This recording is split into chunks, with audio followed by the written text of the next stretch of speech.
Hello student, welcome back to my channel Shivam study knowledge. Student, इस बार आप लोग पेपर देने वाले हैं 6 मार्च 2025 को शिक्षा शास्त्र का।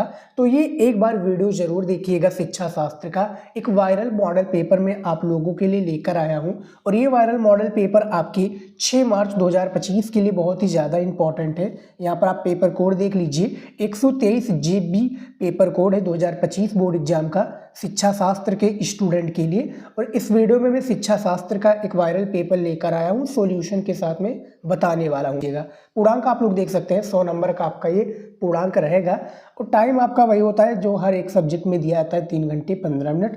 और एक वायरल है पेपर शिक्षा शास्त्र का।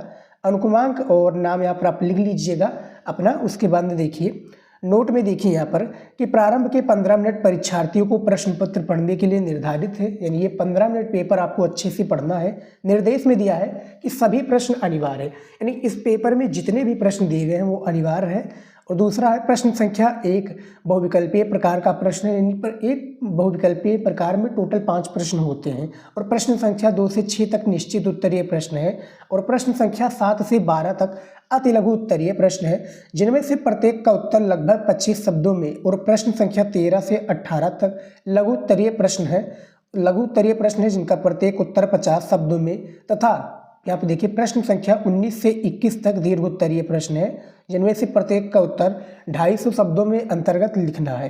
तीसरा पॉइंट है कि सभी प्रश्नों के निर्धारित अंक उसके सम्मुख अंकित है। तो ये आप देख सकते हैं निर्देश दिया हुआ स्टूडेंट, जो कि आप लोगों को इसी के अकॉर्डिंग हर एक क्वेश्चन के आंसर को लिखना रहेगा पेपर में। ठीक है, उसके बाद में चलिए दिखा देता हूँ। टोटल 5 आपके बहुविकल्पीय प्रश्न होते हैं, तो इनको सॉल्व करना पड़ेगा। ये देखिए बहुविकल्पीय प्रश्न और प्रश्नोत्तर संख्या पहले के अंतर्गत आपका पहला क्वेश्चन यहाँ पर देखिए आ गया है कि नालंदा विश्वविद्यालय वर्तमान समय में किस नगर के निकट स्थित है। 1 नंबर का ये आपका क्वेश्चन है और ऐसे ही पेपर में भी दिए होंगे। ठीक है, इसी टाइप की पूरा पेपर का पैटर्न आपका होने वाला है। तो इनमें से जो राइट आंसर हो जाएगा वो आपका पटना हो जाएगा। पटना कहाँ पर है? बिहार हो जाएगा। ठीक है, नालंदा विश्वविद्यालय। और अभी जो पहले क्या, पहले ध्वस्त हो गया था। पहले जो इसकी लाइब्रेरी थी लगभग 6 महीने से जली थी और अब क्या निर्माण इसका पुनः प्रारंभ हो गया और अच्छे से पूरा मतलब यानी एक प्रकार से जो पूरा लाइब्रेरी या पूरा नालंदा विश्वविद्यालय था वो निर्माण फिर से हो चुका है। तो पहले का आपका ए करेक्ट आंसर आपका हो जाएगा। अगला क्वेश्चन देख लेते हैं। यहाँ पर देखिए दूसरा नंबर आपका क्वेश्चन है बहुविकल्पीय का कि वैश्विक शिक्षा की अवधारणा किसने दी है या किसने दी। तो इन चारों में से आपको बताना है भैया कि बेसिक शिक्षा की अवधारणा किसने दी है। तो इनमें से जो राइट आंसर हो जाएंगे वो गांधी जी ही हो जाएंगी। ठीक है, तो दूसरे का सी वाला ऑप्शन आपका बिल्कुल सही हो जाएगा। उसके बाद मैं दिखा दूं मैं आपको, ये देखिए तीसरा क्वेश्चन, कौन सा यंत्र भूकंपीय हलचल का मापन करता है। यानी इन चारों में से आपको बताना है वो कौन सा यंत्र है जो भूकंपीय हलचल का मापन करता है। तो इनमें से जो राइट आंसर हो जाएगा वो आपका सिस्मोग्राफ हो जाएगा। यानी तीसरे का आपका बी स्टूडेंट बिल्कुल करेक्ट आंसर हो जाएगा। और आप लोग स्टूडेंट यहाँ पर पेपर का पैटर्न भी समझ सकते हैं और मैं प्रश्न का उत्तर भी आप लोगों को बताऊंगा। तो सारी चीज़ें आप अच्छे से वीडियो को देखिएगा। यहाँ पर देखिए चौथा प्रश्न देखिए दिया हुआ है कि गैरेट के अनुसार प्रेरणा के कितने प्रकार हैं। 1 नंबर का ये आपका प्रश्न है और इन चारों में से आपको बताना है कि गैरेट के अनुसार जो प्रेरणा के कितने प्रकार हैं।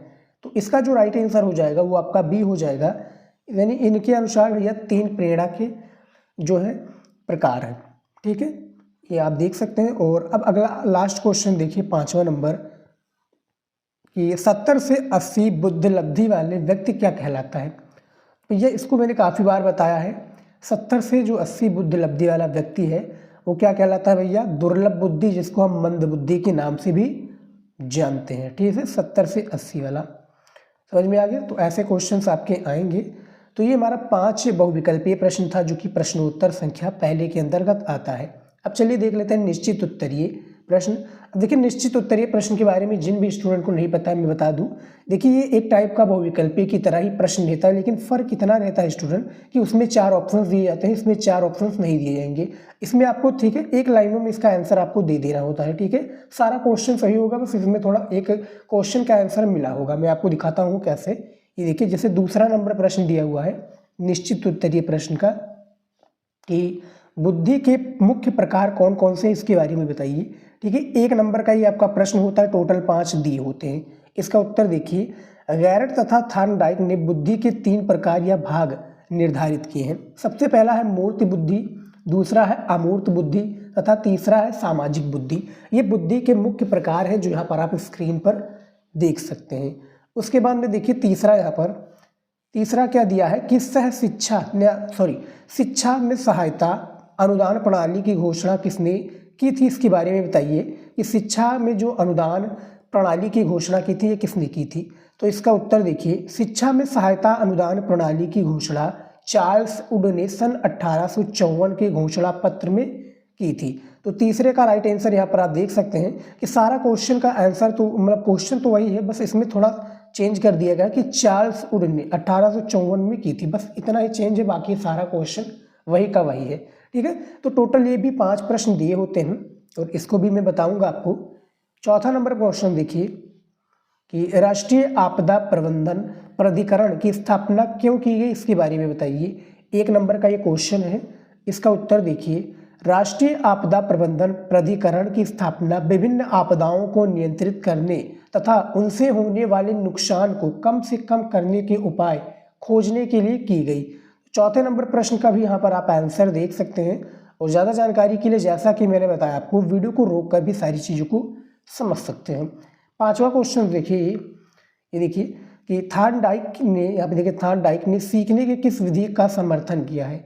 1 नंबर का ये आपको प्रश्न है और इसका उत्तर देखिए, थॉर्नडाइक ने सीखने के प्रयास, देखिए क्या है, किसके, सीखने के प्रयास एवं त्रुटि विधि का क्या है, समर्थन किया है। तो 5वें क्वेश्चन का भी राइट आंसर हो जाएगा। 6 नंबर प्रश्न देखिए, निश्चित उत्तरीय प्रश्न का, यहाँ पर देखिए कि निर्देशन की विधि के आधार पर निर्देशन के मुख्य प्रकार कौन कौन से हैं, इसके बारे में बताइए। 1 नंबर का आपका ये प्रश्न है, इसका उत्तर देखिए, निर्देशन की विधि के आधार पर निर्देशन के मुख्य प्रकार, इसमें 2 प्रकार हैं स्टूडेंट, ये देखिए। सबसे जो पहला प्रकार आपका माना जाएगा व्यक्तिगत निर्देशन तथा दूसरा आपका सामूहिक निर्देशन। ये आपका बिल्कुल करेक्ट आंसर हो जाएगा 6 नंबर प्रश्न का, यहाँ पर आप देख सकते हैं। ठीक है, तो ऐसे क्वेश्चन हैं जो आपके पेपर में आएंगे और आप लोगों के इंपॉर्टेंट क्वेश्चन हैं। ठीक है, अब चलिए दिखा देता हूँ मैं आपको अति लघु उत्तरीय प्रश्न। देखिए शिक्षा शास्त्र में अति लघु उत्तरीय प्रश्नों की मैं बात करूँ स्टूडेंट, तो टोटल शायद 6 प्रश्न दिए होते हैं। मैं दिखा दूँ आपको, 1 2 3 4 5 6। जी हाँ, टोटल 6 प्रश्न आपके शिक्षा शास्त्र में दिए होते हैं अति लघु उत्तरीय प्रश्न का। और एक प्रश्न आपका कितने नंबर का होता है, 4 नंबर का एक प्रश्न होता है। ये देख सकते हैं स्क्रीन पर, टोटल 4 नंबर का होता है। 25 शब्दों में हमें इसका आंसर देना होता है, यानी 25 शब्द से थोड़ा ऊपर चला जाए, 5-6 शब्द कोई वो नहीं है, थोड़ा नीचे भी रहे तो कोई वो नहीं है, लेकिन हाँ 4 नंबर आपको एग्जाम में दिया जाएगा। तो मैं इसका चलिए क्वेश्चन भी बता देता हूँ और परिभाषा भी दे देता हूँ। तो यहाँ पर प्रारंभ करते हैं। देखिए सबसे पहले हम दिखा देता हूँ आपको क्वेश्चन, चूंकि 7 नंबर क्वेश्चन दिया हुआ है कि ये देखिए समावर्तन संस्कार से आप क्या समझते हैं। 7वां नंबर क्वेश्चन से अति लघु उत्तरीय प्रश्न का कि जो समावर्तन संस्कार है, फर्स्ट जो चैप्टर है आपका प्राचीन कालीन भारतीय शिक्षा, उसी से लिया गया आपका ये प्रश्न है कि समावर्तन संस्कार से आप क्या समझते हैं। इसका उत्तर देखिए, गुरुकुल शिक्षा प्रणाली में शिष्य की सामान्य शिक्षा पूर्ण होने पर संपन्न होने वाले संस्कार को समावर्तन संस्कार कहते थे। सामान्य रूप से शिष्य की 25 वर्ष की आयु पर ही ये समावर्तन संस्कार का आयोजन होता था। जब बालक गुरुकुल में 25 वर्ष यानी पूरा अपना शिक्षा कंप्लीट कर लेता था, तो जब वो उसका निकलने की बारी होता था, जैसे स्कूल विद्यालय से जब वो 12वीं स्कूल से कंप्लीट करता है तो निकल जाता है। ठीक है, ग्रेजुएशन में जैसे आपका कॉलेज में ग्रेजुएशन या पोस्ट ग्रेजुएशन और भी सारी चीज़ें कंप्लीट कर देते हैं तो आप निकल जाते हैं, वैसे इसमें भी था। ठीक है, तो 25 वर्षों की आयु में निकल जाते थे। तो गुरुकुल के जो वहाँ के वो लोग होते थे, यानी जो भैया शिक्षा ग्रहण करवाते थे, ठीक है, उनको लिए ये समावर्तन संस्कार कराया जाता था। ठीक है, और वैसे ही बौद्ध काल में भी कराया जाता था। उसको हम क्या कहते थे स्टूडेंट, उसको हम कहते थे शायद प्रवज्जा, नहीं उपसंपदा संस्कार कहते थे, वो भी शायद 20 वर्षों की आयु में कराया जाता था। तो ये आपके 7वें नंबर क्वेश्चन का राइट आंसर है। 8वां क्वेश्चन देखिए, यहाँ पर दिया हुआ है, एनी बेसेंट के स्त्री शिक्षा संबंधी विचारों का उल्लेख कीजिए। 4 नंबर का ये भी प्रश्न है आपका। इसका उत्तर देखिए, एनी बेसेंट ने स्त्री शिक्षा पर विशेष बल दिया क्योंकि उनका विचार था, एनी बेसेंट ने बालिकाओं के लिए नैतिक शिक्षा, शारीरिक शिक्षा, यहाँ पर देखिए कलात्मक शिक्षा, और ब्रैकेट में है सिलाई कढ़ाई बुनाई संगीत कला ब्रैकेट बंद, साहित्यिक शिक्षा और वैज्ञानिक शिक्षा का समर्थन किया है। तो जो क्वेश्चंस आपका पूछा गया था 8 नंबर, स्क्रीन पर आप देख सकते हैं, इसका भी मैंने आंसर आप लोगों को बता दिया है। ठीक है, उसके बाद में देखिए अगला क्वेश्चन 9 नंबर अति लघु उत्तरीय प्रश्न है। देखिए सामाजिक शिक्षा की एक स्पष्ट परिभाषा लिखिए। 4 नंबर का ये क्वेश्चन है स्टूडेंट, इसका उत्तर दिखा देता हूँ मैं आपको। ये देखिए हुमायूं कबीर के अनुसार देखिए सामाजिक शिक्षा को अध्ययन के एक प्रकार पाठ्यक्रम के रूप में परिभाषित किया जा सकता है जिसका उद्देश्य लोगों में नागरिकता की चेतना उत्पन्न करना है और उनमें सामाजिक सुसंगठिता, यहाँ पे देखिए सामाजिक सुसंगठिता की भावना की वृद्धि की जाती है। तो ये वृद्धि की जाती है। तो ये हमारा जो क्वेश्चन पूछा गया था कि सामाजिक शिक्षा की एक स्पष्ट परिभाषा लिखिए, इसके बारे में बाकायदा बताया हुआ स्टूडेंट 9 नंबर प्रश्न में। ठीक है, मैं सभी का आंसर आप लोगों को बता रहा हूँ, बस आप लोग आराम से वीडियो को देखिए, सारे प्रश्न के उत्तर को पढ़ लीजिए। देखिए 10 नंबर क्वेश्चन दिया हुआ है कि अधिगम की प्रक्रिया में थार्नडाइक के प्रयोग की व्यवहारिक उपयोगिता का वर्णन कीजिए। 4 नंबर का क्वेश्चन है, इसका आंसर मैं आपको दिखा देता हूँ। इसका चलिए आंसर मैं आप लोगों को दिखा देता हूँ। ये देखिए स्टूडेंट आंसर क्या दिया हुआ है, यहाँ पर देखिए इस विधि की उपयोगिता का संक्षिप्त विवरण अग्र प्रकार से। देखिए सबसे पहला है इस सिद्धांत को अपनाकर बालक को परिश्रमी बनाया जा सकता है। दूसरा है ये सिद्धांत बालकों को धैर्य का पाठ पढ़ाता है। तीसरा है मंदबुद्धि के बालकों के लिए ये सिद्धांत बहुत उपयोगी है। और चौथा यहाँ पर देखिए स्टूडेंट क्या दिया हुआ है, इस सिद्धांत के आधार पर बालक को जो कुछ भी सीखता है उसके मस्तिष्क में स्थायी हो जाता है। तो जो अधिगम की प्रक्रिया में थार्नडाइक की व्यवहारिक उपयोगिता का वर्णन किया गया, यहाँ पर आप देख सकते हैं। अगला क्वेश्चन से 11 नंबर स्टूडेंट, ये देखिए 11 नंबर क्वेश्चन क्या दिया हुआ है कि दंड की हानियां लिखिए। भैया 4 नंबर का क्वेश्चन है, इसका उत्तर देखिए दंड की 2 मुख्य हानियां हैं, वो कौन कौन सी है। सबसे पहला है प्रतिशोध की भावना, दंडित होने पर दंड देने वाले के प्रति छात्रों में बदला या प्रतिशोध लेने की भावना प्रबल हो जाती है और अवसर पाने पर वे अपने दंड का प्रतिरोध लेने की कोशिश भी करते हैं। तो ये प्रतिरोध की भावना हो गया। दूसरा देखिए यहाँ पर मानसिक विकास में अवरोध, अधिक कठोर दंड देने से छात्रों में असंतोष की भावना उत्पन्न होती है और उनका मस्तिष्क देखिए विकास भी अवरुद्ध हो जाता है। तो यहाँ पर देखिए छात्रों के 2 मुख्य हानियां हैं और इसके बारे में आप देख सकते हैं। सबसे पहला है प्रतिरोध की भावना और दूसरा है मानसिक विकास का अवरोध। भैया यानी विकास, जो मानसिक विकास होता है वो क्या रुक जाता है। तो ये दंड की हानियां 4 नंबर का क्वेश्चन है। अगला क्वेश्चन देखिए यहाँ पर 12 नंबर प्रश्न, ये देखिए कि बुद्धि आमूर्त चिंतन की योग्यता है, स्पष्ट कीजिए। 4 नंबर का क्वेश्चन है, इसका उत्तर है बिने तथा टर्मन इन विद्वानों का मानना है कि किसी भी प्रस्तुत होने वाली समस्या को समझने के लिए, उसके विषय में चर्चा करने के लिए तथा अंत में अभिष्ट निर्णय पर पहुंचने के लिए निश्चय रूप से बौद्धिक योग्यता, ठीक है, निश्चय रूप से क्या है, बौद्धिक योग्यता की आवश्यकता होती है। इस पूरी प्रक्रिया को अमूर्त ही माना जाता है। यही कारण है कि बुद्धि को अमूर्त योग्यता माना जाता है। बुद्धि को क्या है, अमूर्त योग्यता के रूप में माना जाता है। तो ये टोटल स्टूडेंट 6 आपके अति लघु उत्तरीय प्रश्न थे जो मैंने आप लोगों को बताया है। और अभी से इन सभी प्रश्नों को तैयार कर लीजिए स्टूडेंट, क्योंकि जो पेपर होने वाला है उसमें तो पक्का ही आने वाला है। और भी मैं वीडियो बना रहा हूँ शिक्षा शास्त्र के ऊपर, आप लोग वीडियो देख रहे होंगे तो आपको पता होगा। ठीक है, तो चलिए दिखा देता हूँ मैं आपको। देखिए लघु उत्तरीय प्रश्न आ चुका है अब, और लघु उत्तरीय प्रश्न टोटल 6 क्वेश्चन होते हैं आपके पेपर में और हर एक प्रश्न 6 नंबर का होता है। यानी कितने प्रश्न होते हैं, टोटल 6 प्रश्न होते हैं और हर एक क्वेश्चन आपका कितने नंबर का होता है, 6 नंबर का होता है। तो इसका आंसर आपको 50 शब्दों में देना है, जैसा कि आपको निर्देश में मैंने ऑलरेडी दिखा दिया था। चलिए इसके एक एक प्रश्नों को भी मैं बता देता हूँ। देखिए लघु उत्तरीय का 13 नंबर क्वेश्चन दिया हुआ है। ये शिक्षा के पाठ्यक्रम के विषय में एनी बेसेंट के विचारों की विवेचना कीजिए। 6 नंबर का ये प्रश्न है, इसके बारे में बताइए। और यहाँ पर जो लघु उत्तरीय प्रश्न दिख रहा है स्टूडेंट, हालांकि इसका मैंने काफ़ी वीडियोज में आंसर आप लोगों को बता दिया है। आप लोग हमारे रेगुलर स्टूडेंट होंगे तो आपको पता होगा कि मैंने आंसर बताया है नहीं। ठीक है, पर्यावरण शिक्षा के महत्व पर उल्लेख कीजिए, ये भी 6 नंबर का क्वेश्चन है। 15 नंबर क्वेश्चन है, सीखने के प्रभाव के नियम को स्पष्ट कीजिए। देखिए थॉर्नडाइक के 3 नियम थे, एक था तत्परता का नियम, दूसरा था प्रभाव का नियम, तीसरा था अभ्यास का नियम।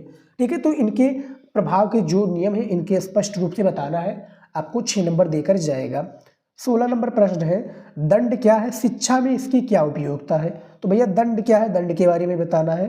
ठीक है, परिभाषा देना है और शिक्षा में जो इसकी उपयोगिता होती है इसके बारे में बाकायदा आपको आंसर लिखना है। उसके बाद में देखिए स्टूडेंट, यहाँ पर अगला क्वेश्चन क्या दिया हुआ है, 17 नंबर क्वेश्चन देखिए कि बुद्धि एवं ज्ञान में अंतर स्पष्ट कीजिए। यानी बुद्धि और ज्ञान में क्या करना है, आपको अंतर स्पष्ट करना है, इसको बताना है आपको। ये भी आपका कितने नंबर का क्वेश्चन है, 6 नंबर का क्वेश्चन है। इसका 18 नंबर क्वेश्चन देखिए, व्यक्तित्व की मनोविश्लेषण विधि की व्याख्या कीजिए। ये भी आपका कितने नंबर का क्वेश्चन है स्टूडेंट, 6 नंबर का एक मोस्ट इंपॉर्टेंट क्वेश्चन है। व्यक्तित्व की जो मनोविश्लेषण विधि है इसकी आपको क्या करना है भैया, व्याख्या करना है। यहाँ पर आप देख सकते हैं और बहुत ही इंपॉर्टेंट क्वेश्चन इसमें बताए गए हैं और आप लोगों को अभी से तैयार कर लेना है इन सभी क्वेश्चंस को। ठीक है, इसका आंसर आपको क्वेश्चन बैंक या आप लोग हमारे रेगुलर स्टूडेंट होंगे तो आपको पता होगा इसका आंसर किस चीज़ पर मिलेगा, कैसे मिलेगा। ठीक है, तो तैयार कर लीजिए। अब चलिए दिखा देता हूं मैं आपको विस्तृत उत्तरीय प्रश्न, शिक्षा शास्त्र का विस्तृत उत्तरीय प्रश्न जो कि 10 नंबर का एक प्रश्न देकर जाता है। टोटल 3 ही प्रश्न आपको पेपर में करना होगा, मैं आपको दिखा देता हूं। जैसे 19 नंबर क्वेश्चन दिया हुआ है, मध्यकालीन शिक्षा के गुण दोषों का सामान्य विवरण प्रस्तुत कीजिए। ठीक है, ये आपका 10 नंबर का प्रश्न है और आपके तीसरे चैप्टर से जो लिया गया है ये क्वेश्चन है फर्स्ट वाला। इसमें देखिए अथवा करके क्वेश्चन दिया हुआ है कि आपदा का क्या अर्थ है, ये बताना है आपको कि आपदा का क्या अर्थ है, आपदाओं के विभिन्न प्रकारों का वर्णन कीजिए। तो 19 नंबर का एक क्वेश्चन है और पेपर में आपको इन दोनों में से केवल एक ही प्रश्नों को करना है। उसके बाद में देखिए 20 नंबर क्वेश्चन, यहाँ पर देखिए स्टूडेंट, बुद्धि परीक्षण से आप क्या समझते हैं, बुद्धि परीक्षणों के मुख्य प्रकारों का उल्लेख कीजिए। ये भी आपका 6+4 नंबर का क्वेश्चन, यानी टोटल 4 नंबर आपको दिया जाएगा। बुद्धि परीक्षण से आप क्या समझते हैं, इसके परिभाषा को बताने के लिए और इनके प्रकारों के बारे में चर्चा करने के लिए आपको कितने नंबर दिए जाएंगे, 6 नंबर। तो यहाँ पर भी आपका 10 नंबर कंफर्म हो जाता है। अथवा करके ये क्वेश्चन दिया है कि मान लीजिए कि ऊपर वाला आपको नहीं आता है तो ये वाला कर लीजिएगा कि थॉर्नडाइक के सीखने के मुख्य नियमों का वर्णन कीजिए। देखिए इनमें 3 ही नियम है, तत्परता का नियम, अभ्यास का नियम, प्रभाव का नियम, तो इनके बारे में आप लोगों को बताना रहेगा। ठीक है, और अगला क्वेश्चन देखिए यहाँ पर 21 नंबर क्या दिया हुआ है, ये देखिए 21 नंबर क्वेश्चन है कि प्रेरणा का अर्थ स्पष्ट कीजिए तथा परिभाषा निर्धारित कीजिए, प्रेरणा के मुख्य स्रोतों का भी उल्लेख कीजिए। टोटल 10 नंबर का क्वेश्चन अथवा करके दिया हुआ है आपका कि पर्यावरण शिक्षा की आवश्यकता और महत्व पर स्पष्ट परिभाषा दीजिए, महत्व को स्पष्ट कीजिए। तो टोटल में बात करूं तो 2, 2, 4, 2, 6 क्वेश्चंस आपके विस्तृत उत्तरीय में दिए होते हैं और पेपर में केवल आपको 3 ही क्वेश्चंस को करना है इनमें से चुनकर, और आपको एक प्रश्न के लिए कितने नंबर दिए जाएंगे, 10 नंबर दिए जाएंगे। तो टोटल आपका 3 प्रश्न 30 नंबर आपका कंफर्म हो जाएगा। इसका आपको प्रश्न का उत्तर कितने शब्दों में लिखना है, 250 शब्दों में। ठीक है, यहाँ पर मैं आपको निर्देश एक बार फिर से दिखा देता हूँ स्टूडेंट, इसी के अकॉर्डिंग आप लोग लिखिएगा। ये देखिए निर्देश में लिखा हुआ है कि 250 शब्दों में हमें एक विस्तृत उत्तरीय प्रश्न का उत्तर देना है। तो इस तरह से आप लोगों को सारी चीज़ें करनी है स्टूडेंट, और काफ़ी इंपॉर्टेंट ये आज का वीडियो था। आई होप कि आज का ये वीडियो आप लोगों के शिक्षा शास्त्र के ऊपर पसंद आया होगा। वीडियो को शेयर जरूर कर लीजिएगा स्टूडेंट, और आप लोग के पास क्वेश्चन बैंक है तो इसका आंसर बाकायदा आपको देखने को मिल जाएगा। फिलहाल स्टूडेंट आज की इस वीडियो में इतना ही था, मिलते हैं नेक्स्ट वीडियो में नए टॉपिक के साथ। जय हिंद।